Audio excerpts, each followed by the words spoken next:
Oke, mari kita satu dalam doa. Tuhan, terima kasih ya Tuhan untuk berkat-Mu dan sepanjang pelajaran online sampai saat ini ya Tuhan. Kiranya Engkau berkati untuk pelajaran IPA yang terakhir akan kami laksanakan ya Tuhan. Biarlah bisa berjalan dengan lancar dan bisa memberikan ilmu dan manfaat dalam kehidupan kami sehari-hari ya Tuhan. Kiranya ini yang menjadi doa dan ucapan syukur kami ya Tuhan. Hanya dalam nama Tuhan Yesus kami sudah berdoa. Amin. Oke. Mister lanjutkan aja. Kemarin kita kan sampai di trakea ya, bener ya? Karena saya kemarin kita sampai di trakea, berarti kita sekarang lanjut ya. Seperti biasa, kalau mau ada yang nanya, silakan kalian masukkan ke dalam kolom chat. Tapi ini kolom chatnya mana? Oh ini dia. Baru update ini ya Zoom-nya, jadi nggak di titik 3 lagi gitu ya. Ya, kita lanjut langsung saja kita ke bronkus ya. Bronkus ini adalah saluran cabang dari trakea, di mana kan trakea itu kan satu panjang, satu batang memanjang gitu ya. Apanya hilang ini? Semua hilang. Oke, trakea itu kan satu batang memanjang, begitu kan? Memanjang. Nah, bronkus ini adalah cabangnya. Makanya dibilang cabang batang tenggorokan. Jadi karena bronkus ini yang menyambungkan antara keseluruhan paru-paru dengan trakea. Ya, strukturnya sama seperti tulang rawan, seperti ini ya, seperti trakea tersusun atas tulang rawan. Istilahnya bukan tulang yang keras ya, dia tetap tulang tapi dia lunak begitu. Nah, itu namanya tulang rawan. Nah, itu sama-sama menghantarkan oksigen ya langsung ke paru-paru.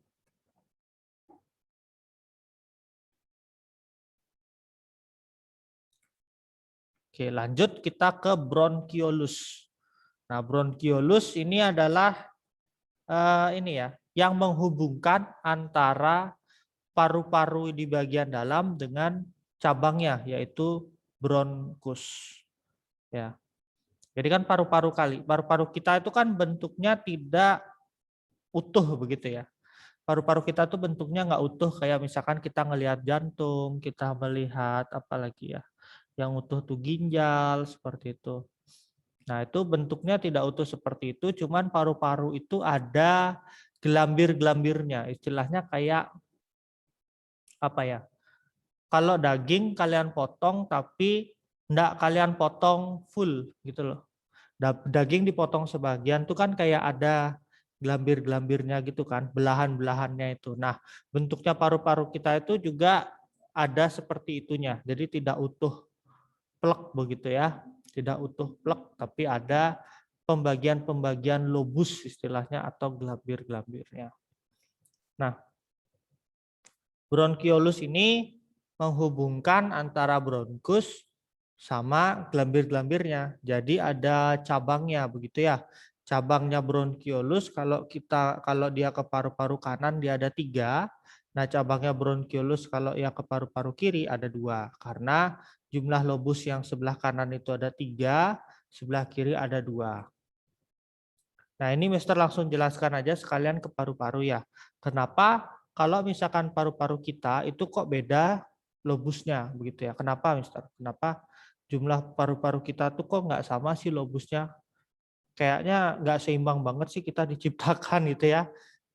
Ya, jangan kita berpikir seperti itu ya.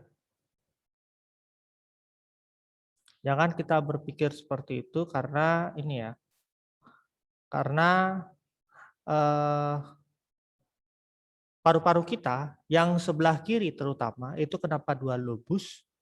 Karena untuk menyeimbangkan ya, seandainya kalau misalkan paru-paru kita itu di kirinya itu ada 3 lobus, nah itu membuat jantung kita kinerjanya itu terganggu. Karena gini, 2 lobus ini dimaksudkan supaya memberikan ruangan untuk jantung.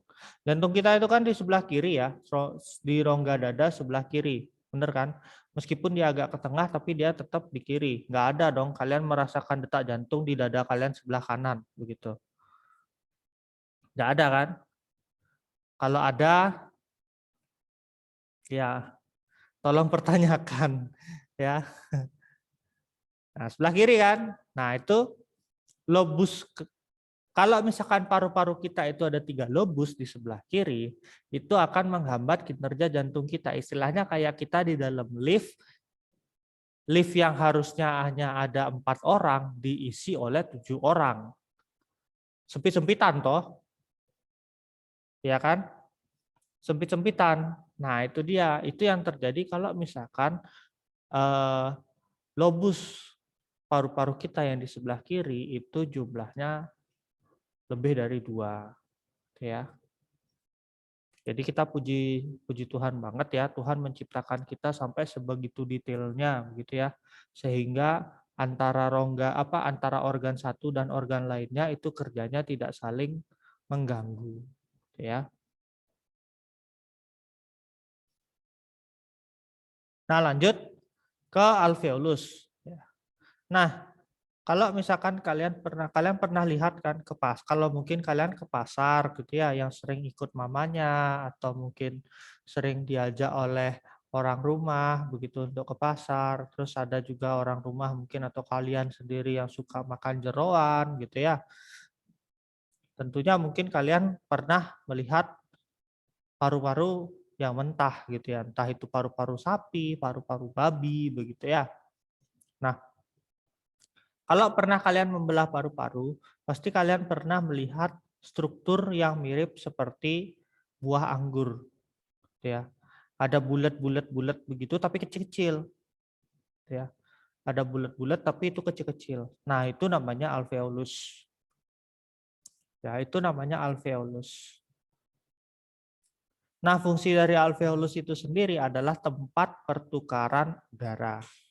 Jadi udara bersih yang kita hirup yaitu berupa oksigen itu ditukar oleh karbon dioksida yang berasal dari darah kita, yang berasal juga dari hasil pembakaran energi kita, ya istilahnya hasil pembakaran energi kita. Makanya kalau kita menghembuskan napas, kita menghembuskan karbon dioksida, ya.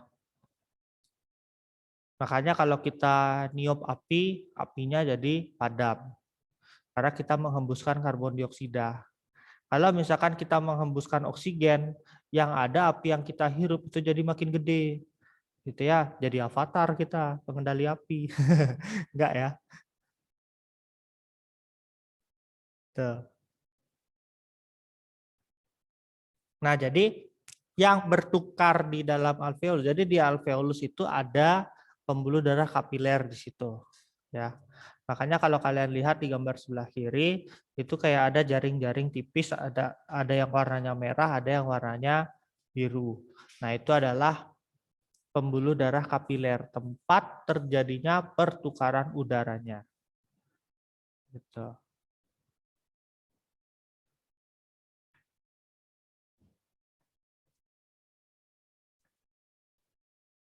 Jadi di situ ya, udara nanti akan masuk, oksigen akan diam di alveolus sampai nanti akhirnya karbon dioksida yang di bawah darah itu akan dilepas ikatannya oleh sel darah merah, kemudian sel darah merah akan mengikat oksigen yang sudah ada di dalam alveolus. Gitu.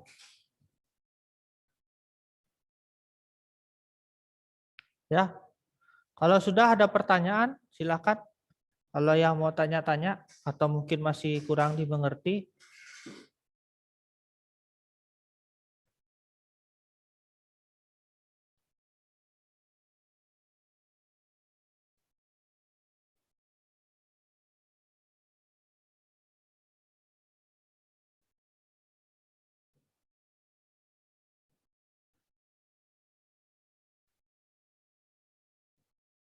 Mister itu bisa masuk air.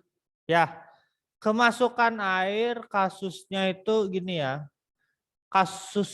Kasus paru-paru kemasukan air itu jarang banget terjadi ya. Jarang banget terjadi. Uh, tapi memungkinkan gitu ya. Selain air yang biasanya gini ya. Kalau mungkin di antara kita gitu ya, kerabat mungkin atau mungkin orang tua atau teman begitu ya. Ada yang apa ya istilahnya ya? Yang rokok elektrik itu apa namanya? Vape ya, yang vape. Nah, itu kan vape itu kan asalnya kan dari cairan itu ya. Dari cairan yang diuapkan gitu kan. Kemudian yang cairan yang sudah beruap itu nanti akan dimasukkan ke dalam tubuh kemudian untuk dihembuskan kembali. Ya. Nah, nanti kita akan pelajari bahwa tidak semua udara yang kita tarik itu kita keluarkan. Gitu. Ya. Tidak semua udara yang kita hirup di lingkungan itu dikeluarkan semuanya oleh paru-paru. Jadi paru-paru dalam keadaan kosong benar itu enggak. Tetap ada udara yang ada di dalam paru-paru. Gitu. Nah, misalkan kalau kita merokok atau kita nge-vape gitu ya, itu nanti akan nyangkut di situ gitu loh. Akan nyangkut di situ ya. Wujudnya pun juga pasti akan berubah. Karena kan kalau misalkan nge-vape atau ngerokok itu kan eh, kondisi ininya kan panas ya. Apalagi yang nge-vape begitu ya. Cairan itu kan dia dipanaskan dengan suhu yang sangat tinggi sehingga bisa berubah menjadi uap. Nah, begitu dimasukkan ke dalam tubuh itu kan. Nah, cairan itu kan nantinya yang sudah jadi uap itu ya, yang sudah jadi uap itu nanti kan akan nyangkut gitu ya istilahnya ya. Nyangkut di dalam paru-paru. Ya, karena dia gas dia pasti ringan toh. Itu. Nah, itu nanti bisa terjadi begitu ya. Bisa terjadi kembali dia gininya. Apa namanya? Apa? Cairan itu tadi gitu loh. Yang sudah dari uap bisa kembali lagi menjadi cair dan nyangkut di paru-paru. Nah, itulah yang nantinya jadi penyakit. Gitu. Jadi air itu ya untuk air itu sendiri jarang banget ada orang paru-parunya kemasukan air begitu. Tapi untuk cairan lain selain air bisa. Gitu ya. Oke, terima kasih pertanyaannya Ridas. Lanjut nih ada Elda nih, Mister asma itu permasalahannya di bagian mana? Asma. Asma itu di sini ya. Mister buka dulu set. Iya ini. Sorry. Asma itu masalahnya di sini di bronkus ya.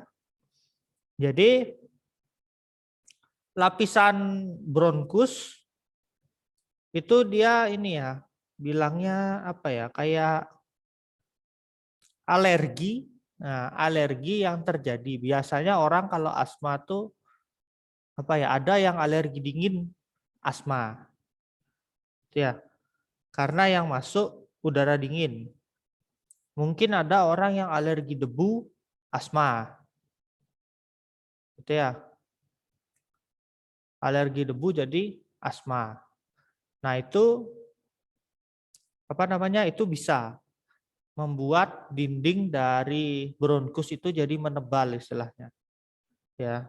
Dinding dari bronkus menebal sehingga udara yang masuk jadi lebih sedikit, tidak seperti biasanya. Nah, itulah yang menyebabkan asma itu terjadi.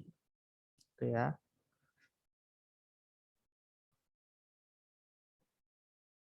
Oke, pertanyaan berikutnya, Mister, apakah alveolus dapat diperbaharui atau itu adalah organ tetap? Ya, alveolus ini adalah ini ya. Alveolus ini hitungannya termasuk dalam jaringan ya.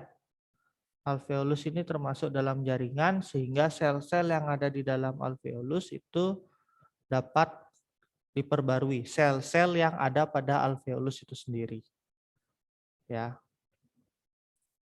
Jadi dia termasuk dalam sel apa ya? Ini sel paru-paru ini dia kan ada sel epitel ya. Ada sel epitel dan juga ada sel otot polos di situ ya. Gitu.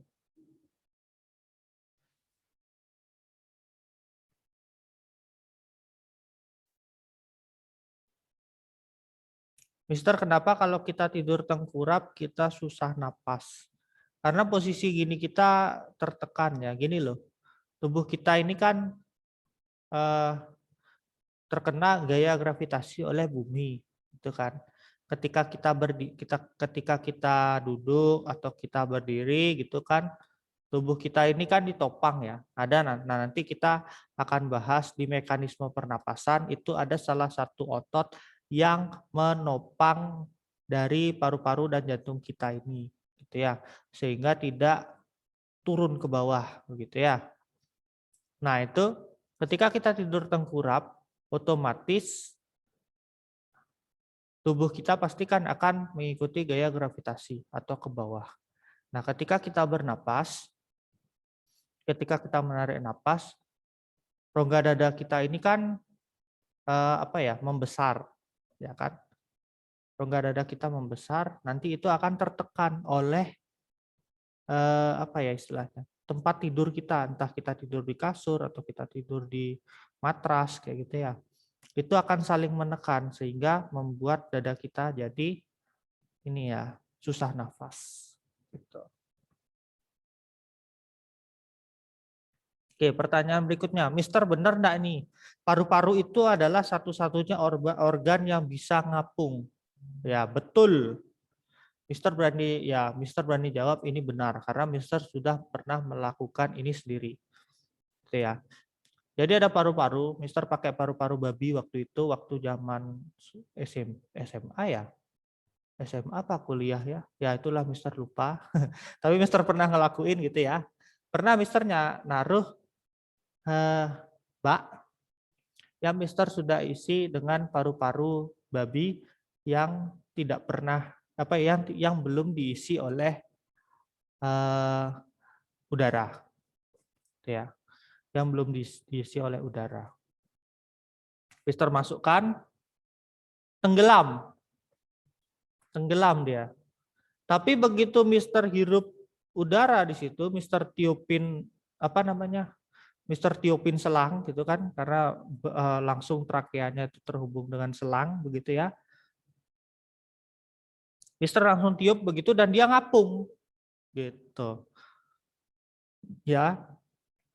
Jadi ini sudah dibuktikan dan benar ya. Maksudnya Mister sudah buktikan dan Mister anggap benar karena ya beneran. Ini kan udara gitu ya. Yang menyebabkan kita mengapung ketika berenang juga kan karena udara gitu ya. Makanya kalau mungkin di antara kalian ada yang perenang ya. Mungkin kalau misalkan ketika kalian berenang, kalau misalkan kalian biar bisa berenang di atas air begitu kan, bukan menyelam loh ya, beda menyelam. Kalau menyelam itu kan di bawah ya. Kalau misalkan gerakan kalian semakin cepat di atas air begitu kan, pasti kalian menghirup napas sedalam-dalamnya begitu ya. Ketika kalian, kalau mungkin ada yang gaya bebas ketika menengadahkan kepalanya gitu kan, atau mungkin yang gaya dada ketika kepala kalian keluar dari air begitu ya. Nah itu.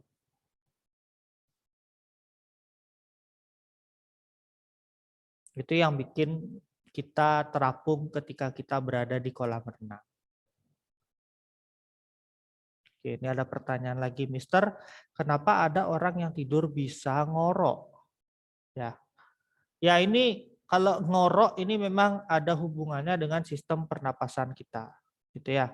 Kebanyakan orang yang tidurnya ngorok mulutnya pasti menganga, ya.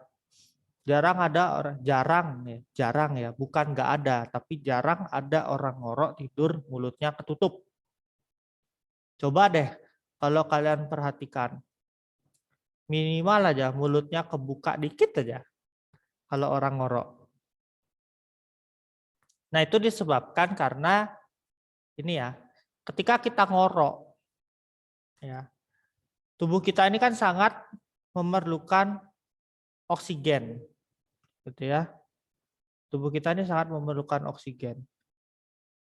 Nah, biasanya kalau orang ngorok itu pasti capek. Ya, coba deh, kalian sendiri pun pasti kalian akan mengalami. Kalau pas kalian lagi kecapean, kalian tidur gitu ya, kalian tidur, orang tua kalian pasti akan setelah kalian bangun gitu ya. Setelah kalian bangun pasti akan ini ya, apa namanya?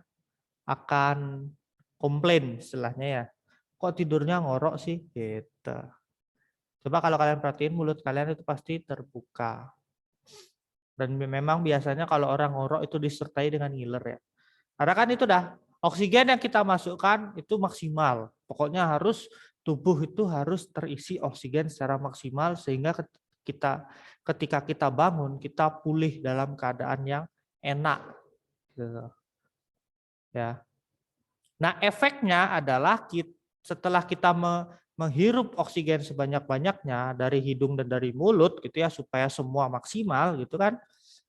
Kita pasti menghembuskan dengan sekuat tenaga gitu kan. Nah, itu ketika lewat mulut gitu ya seperti yang pernah nggak sih Mister jelasin di sini ya? Kalau enggak ya. Kalau misalkan kita menghembuskan napas lewat mulut pasti ada suaranya. Gitu. Minimal enggak usah ada getaran begitu loh. Paling enggak gitu kan. Seperti orang kecapean kan pasti kan gitu kan.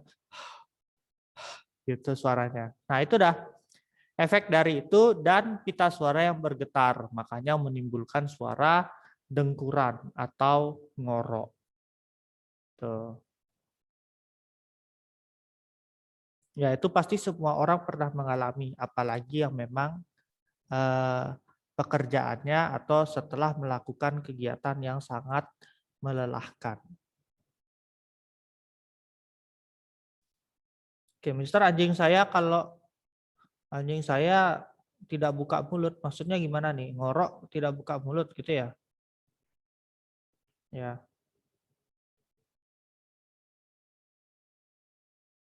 Nah, ini lanjut lagi. Ya, kalau anjing strukturnya beda ya. Kalau nanti kalian mau mempelajari sistem pernapasan hewan, itu ada kuliah itu ya, ada mata kuliahnya sendiri. Mister, kenapa kalau orang yang bernapas suaranya besar? Ada orang yang bernapas suaranya besar. Karena ini ya, kemampuan dalam bernapasnya. Ya, ketika dia ada orang yang sekali hirup, itu langsung dia menghirup dengan kencang gitu sehingga menimbulkan suara yang besar gitu ya. Tapi ada juga orang yang menarik napasnya santai gitu ya, kayak saya ini santai. Tapi ada orang yang memang kadang sih yang biasanya gitu ya orang kalau suaranya besar ketika bernapas tuh pasti badannya juga besar karena memang apa ya, tubuh besar pasti kan memerlukan oksigen yang besar juga. Namun kapasitas tubuhnya karena dia besar, kapasitas penarikan napasnya itu kan juga harus maksimal. Ya, sehingga menimbulkan suara ketika menarik napas dan juga menghembuskan napas. Oke, kita lanjut dulu ke mekanisme pernapasan. Nih, sebentar saya matikan record dulu ya, biar tidak kena copyright. Oke, itu ya. Bagaimana mekanisme ketika kita bernapas. Jadi ada dua tahap pertukaran gas ya.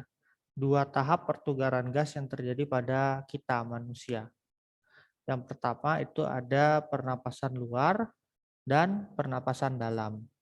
Nah, tadi yang dijelaskan di video itu termasuk dalam pernapasan luar, yaitu pertukaran gas berupa oksigen dan karbon dioksida yang terjadi di antara udara dan darah.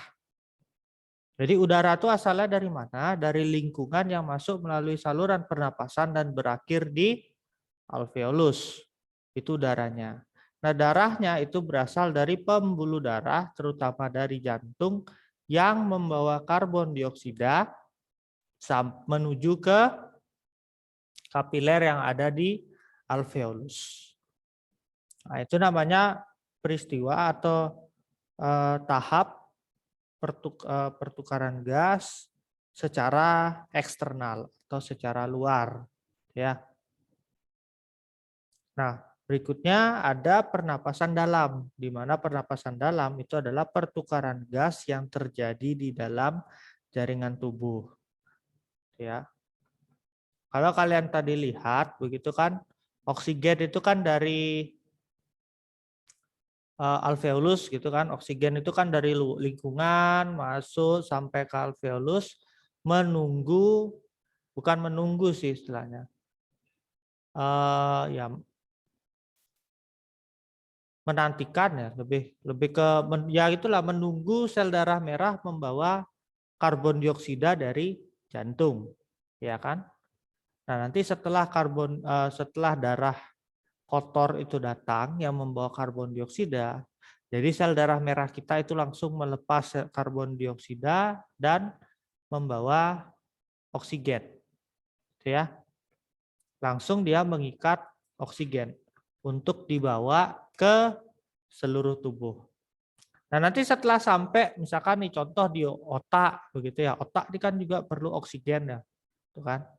Ketika sel darah merah sudah mengantarkan oksigen sudah sampai di otak, nanti di situ si hemoglobin pada sel darah merah itu dia langsung melepas oksigennya di kapiler yang ada di bagian otak.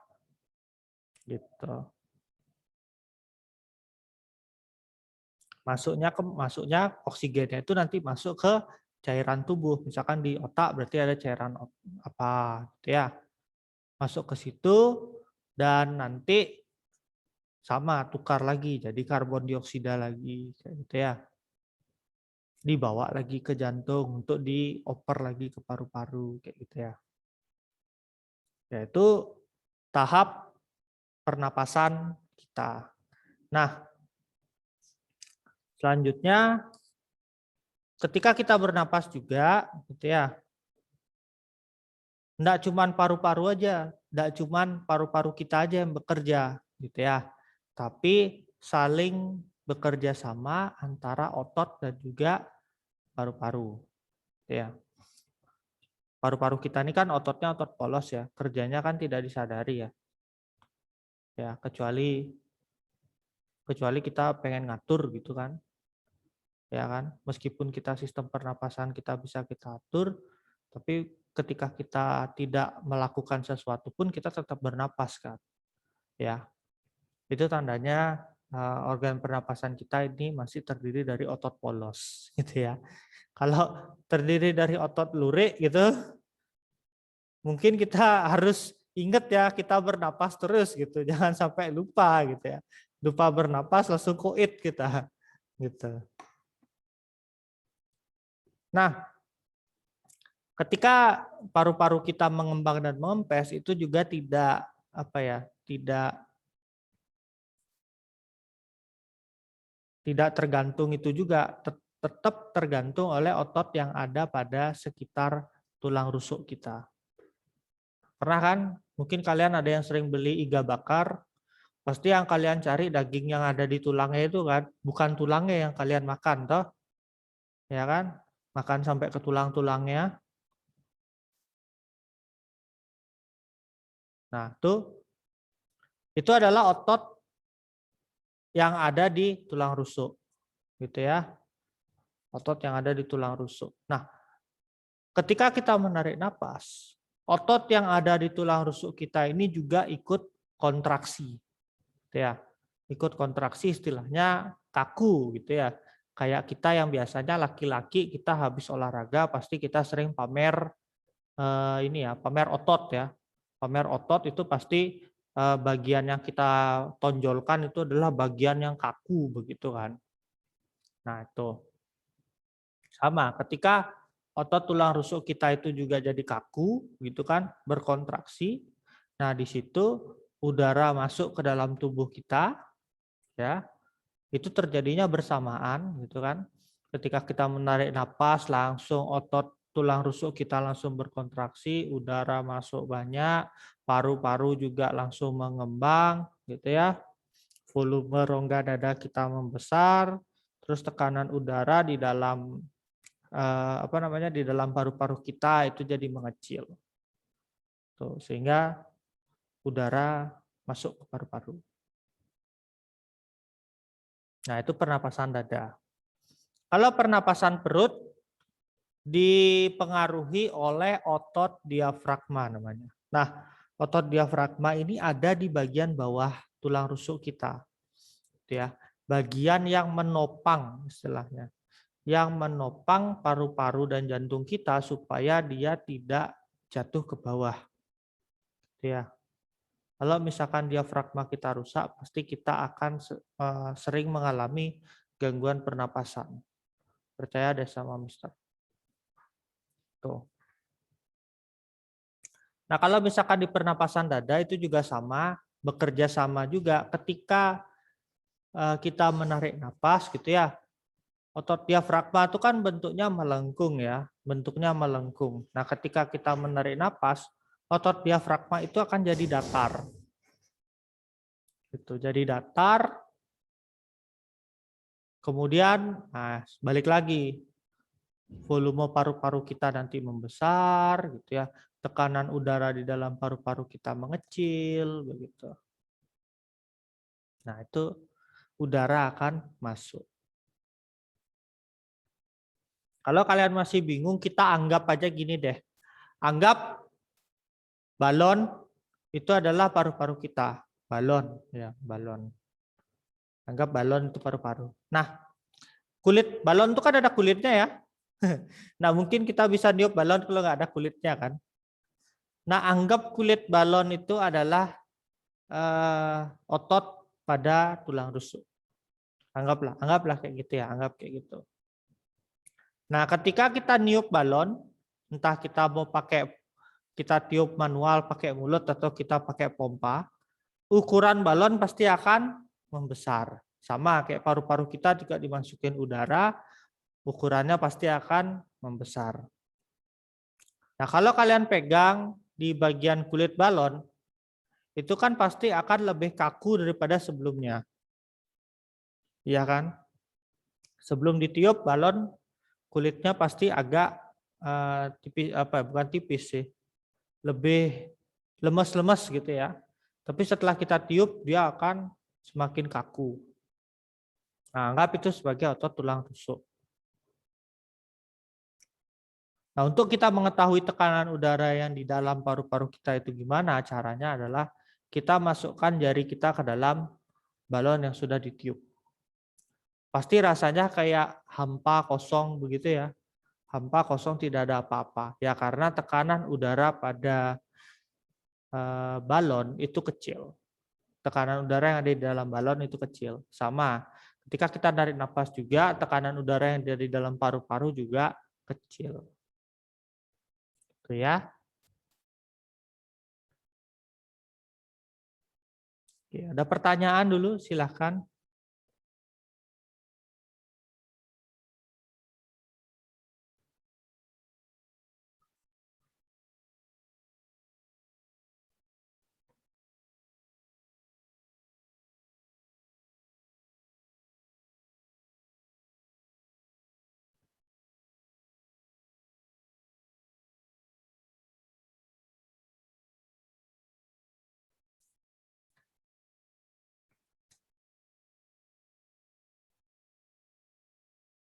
Belum ada pertanyaan? Oke, kalau belum, terlanjutkan lagi ke volume udara pada pernapasan. Ya ingat ya, tidak semua udara yang kita hirup itu terdiri dari oksigen. Tidak 100% oksigen itu masuk ke dalam tubuh kita ketika kita menarik napas.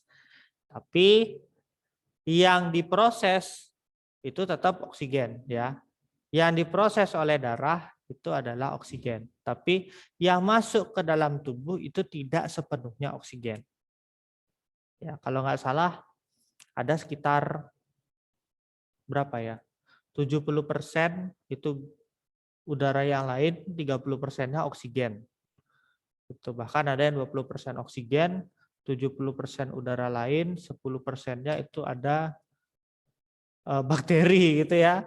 Bakteri atau virus yang terbang gitu. Ada yang kayak gitu yang bilang. Ya.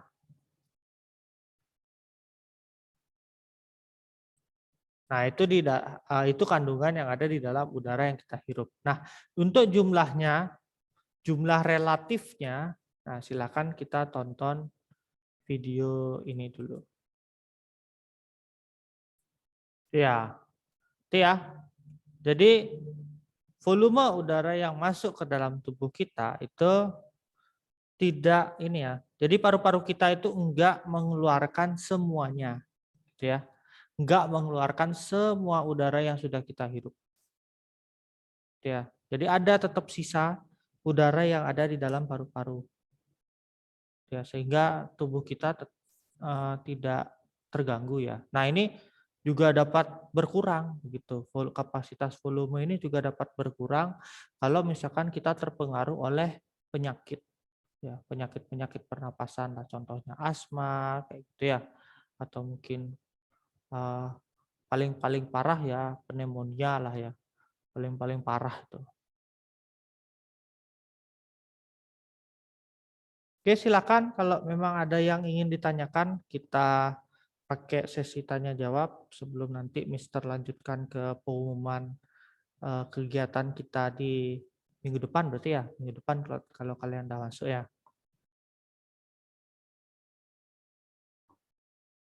Silakan.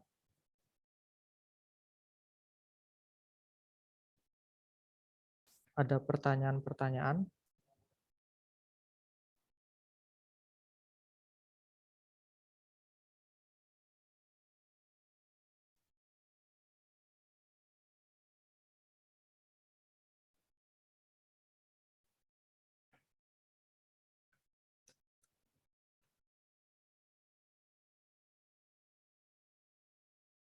Ini lengkap ya, woi lengkap yang hadir nih. Yuk. Mister, apakah ada yang 70% udara lain itu juga yang masuk ke darah atau dikeluarkan? Ya, untuk yang masuk ke darah, udara yang masuk ke darah setahu Mister sih hanya pure oksigen saja. Kenapa? Karena oksigen karena yang bisa diikat oleh sel darah merah kita itu hanyalah oksigen saja. Gitu ya. Hanya oksigen saja. Makanya meskipun kita ada di ruangan terbuka begitu ya, terkadang kita merasa kesulitan bernapas. Gitu ya. Terkadang kita kesulitan bernapas meskipun kita ada di ruangan terbuka kalau memang nggak ada ini ya, nggak ada tumbuhan, gitu ya. Terutama ya karena memang dari semua udara yang kita hirup yang masuk ke dalam darah itu semuanya adalah oksigen. Nah, untuk udara-udara yang lain dia atau mereka akan tertampung di paru-paru juga. Ya, tertampung di paru-paru, masuk ke dalam volume residu ya, volume residu untuk nantinya juga akan ikut dikeluarkan, ya. Makanya kalau misalkan apa namanya, kalau misalkan mau merokok gitu ya, kalau misalkan mau merokok, merokok itu kan menghasilkan gas CO ya, menghasilkan gas CO. Nah, tetap gas CO-nya itu dikeluarkan, tapi masih ada yang tersisa di paru-paru atau di salurannya, gitu ya. Mister, kalau misalkan kita membandingkan kita waktu pakai tabung oksigen dengan nafas biasa, apakah rasanya lebih menyegarkan pakai tabung oksigen atau gimana? Ya, memang sih ketika kita menggunakan tabung oksigen gitu ya, pasti pernah di antara kalian ada yang pakai tabung-tabung oksigen yang mungkin yang ukuran kecil atau mungkin kalian sudah pernah dirawat di rumah sakit menggunakan tabung oksigen yang ukurannya besar. Nah, kenapa kalau misalkan tabung oksigen itu harus disertai dengan tutupnya? Ya enggak? Meskipun kalian beli yang kalengan, beli di apotek yang kalengan, pasti ada kayak corong tutup gitu ya, corong penutup untuk kita bisa untuk membuat hidung dan mulut kita itu tertutup. Gitu ya. Nah, itu rasanya pasti akan lebih segar ya. Kalau saya sendiri sih saya pernah mencoba rasanya lebih segar karena memang ketika kita semprotkan langsung begitu disemprotkan langsung dihirup ya. Nah, itu benar-benar pure, bukan pure sih. Meskipun ada kontaminasi lain begitu ya. Meskipun ada kontaminasi udara lain tapi tetap oksigen yang banyak yang masuk ke dalam tubuh kita, lebih banyak daripada kita menghirup secara biasa. Itu makanya dibilang lebih segar. Terus juga kadang kalau kita berdiam di Bedugul gitu ya, mungkin kita sering ke Bedugul gitu kan. Jam 12 siang pun masih rasanya seger-seger aja begitu ya. Ya karena memang Bedugul itu kan banyak pohonnya, gitu ya. Banyak pohonnya sehingga oksigen pun juga banyak dikeluarkan. Jadi lebih seger rasanya kalau kita bernapas di situ. Gitu. Oke, ini ada yang nanya lagi, Mister gimana caranya nangkep oksigen? Ya, diproses ya, diproses. Cara memprosesnya adalah ada yang pakai air, gitu ya, ada yang pakai air murni, benar-benar air murni, ya air suling namanya. Air suling itu nanti diproses jadi oksigen, itu ada. Nggak ditangkep ya, kirain nangkep ikan pakai tangan itu enggak. Jadi Pak diproses ya. Biasanya sih dari air yang murni. Tuh. Kalau kita air minum aja sekarang kan ada campuran mineralnya ya. Air sungai pun juga kadang ada campurannya ya. Ya kan?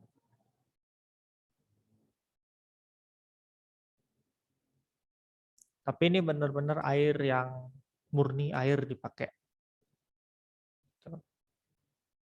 Dapatnya dari mana? Ya dapatnya dari serangkaian proses ya. Mungkin ya ada yang pakai air AC kayak gitu kan. Sungai isi metana, benar sekali.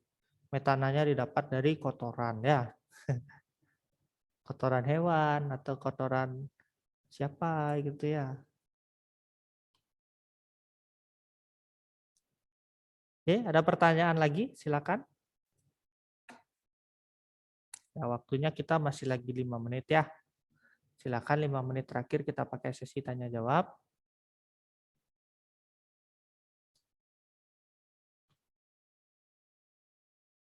Oke, kalau belum ada, Mister sampaikan untuk kegiatan kita ke depan, gitu ya. Minggu depan berarti ya?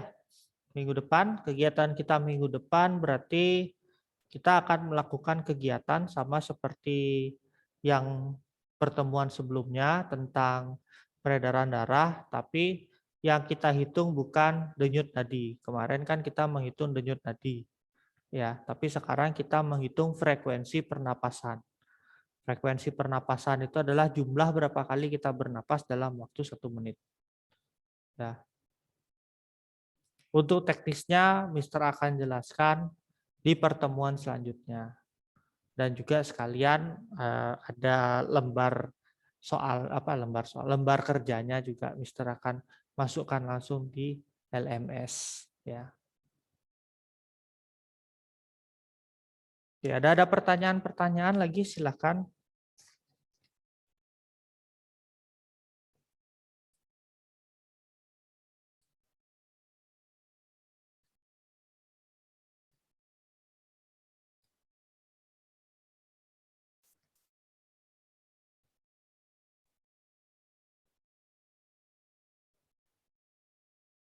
Oke, kalau belum ada gitu ya.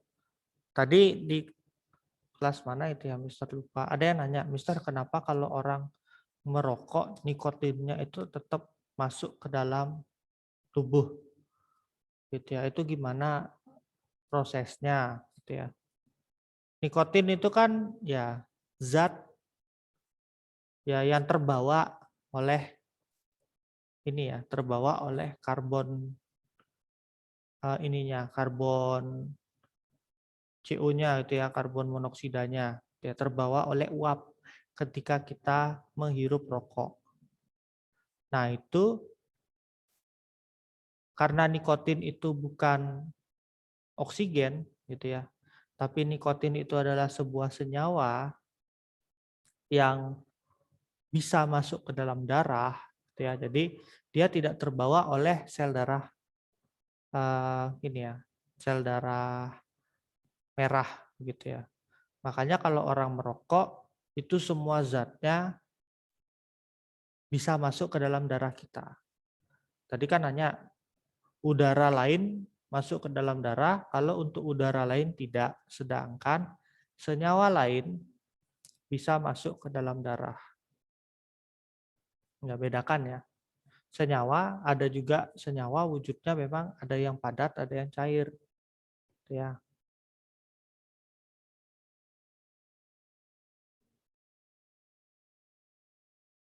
Kebanyakan sih memang senyawa-senyawa itu tertampung di paru-paru. Tapi untuk nikotin itu sendiri karena memang nikotin itu ringan gitu ya, ringan masanya. Jadi dia cepat sekali masuk ke dalam darah. Makanya kalau orang merokok yang bikin kecanduan itu adalah nikotinnya, gitu ya.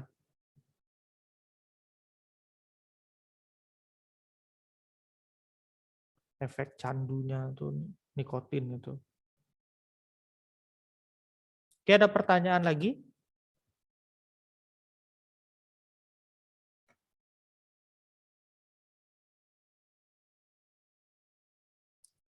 Tidak ada?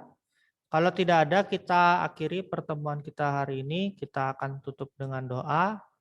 Mister bisa minta tolong Jeremy untuk berdoa. Ya, semuanya mari kita lipat tangan, tutup mata, tunduk kepala, kita berdoa. Terima kasih Tuhan Yesus atas penyertaan-Mu sepanjang pelajaran hari ini.